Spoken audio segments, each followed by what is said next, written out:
JJ Redick, you were in the building, I understand, for this one, and maybe it left a bad taste in your mouth, a little prisoner of the moment. We know LaMelo went off because, Monica, I don't know if you heard, but JJ said earlier the Brooklyn Nets, and last time, is Kyrie playing full-time now?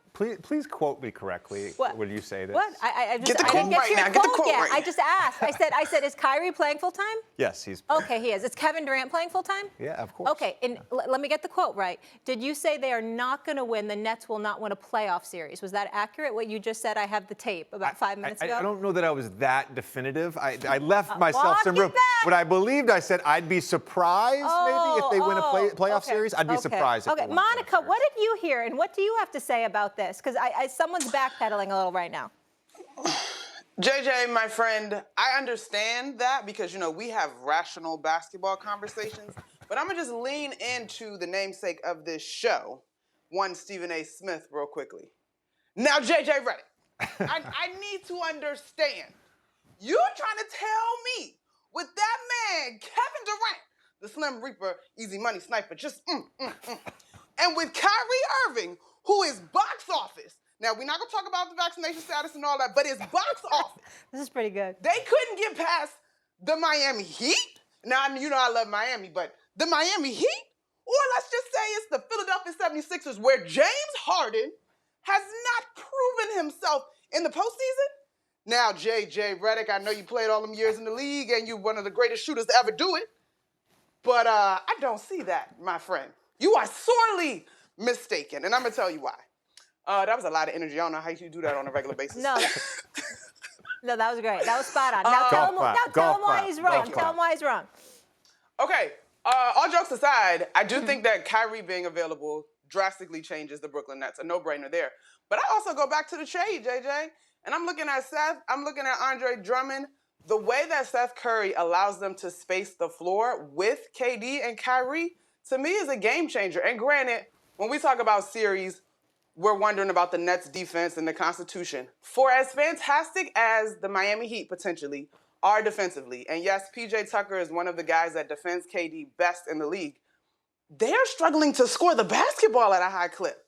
And so in a series, when you need, let's say we both teams find a way to play good defense, but I need a bucket, I can't go against KD and Kyrie right now.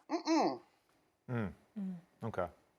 So I talked earlier about the Celtics maybe having some question marks about their closing lineup without Robert Williams. I probably have more questions about the Nets closing lineup.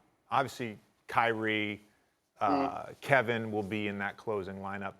But when it gets to the fourth quarter and it's matchup hunting time, they don't have anyone at the point of attack that can really guard. Certainly Bruce Brown is a defender, but that brings up some issues of offensive liability there.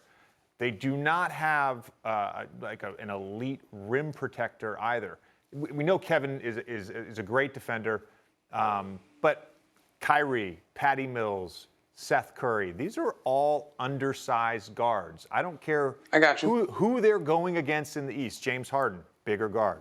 Drew Holiday, bigger guard. Chris Middleton, bigger guard. Tatum, Brown, bigger wings. They are always going to be at a disadvantage based on their roster. Okay. I think, though, in terms of hunting, and you're right, I will say this. If the Bucks finish number one and that's their first round, that one gives me trepidation. But in terms of the Sixers and the Heat, I think what you're saying about the Nets could also apply if they go, let's go with the Heat. I'm going right after Tyler Hero, and it's a no-brainer. You know what I mean? So I just think their weakness is also the weakness of some of these other teams.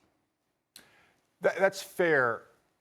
But again, the Bucks sort of gave, I don't want to call it a blueprint because there's no blueprint in terms of beating Kevin Durant or stopping Kevin Durant. But the blueprint they used last year, the adjustment they made midway through that series in the Eastern Conference semifinals was we're going to put PJ Tucker on Kevin Durant. And we are going to, we're going to guard Kyrie as much as we can with Drew. And we're going to let everybody else try and beat us. And if Kevin, one-on-one gets 50 like he did in Game 7 and we lose, we're going to live with that. The Heat, elite wing defenders. The Sixers, Matisse Thybulle, elite wing defender. Danny Green has proven to be a good defender. There's some point of attack issues there as well with Harden and Maxey at the in the backcourt. But they have big wing defenders, which just frankly Brooklyn does not have. They're going to be at a disadvantage.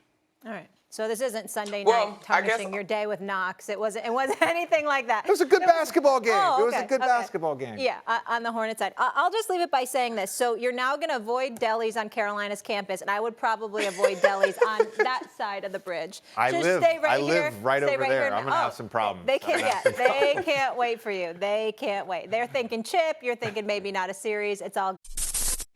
Thanks for watching ESPN on YouTube. For live streaming sports and premium content, subscribe to ESPN+.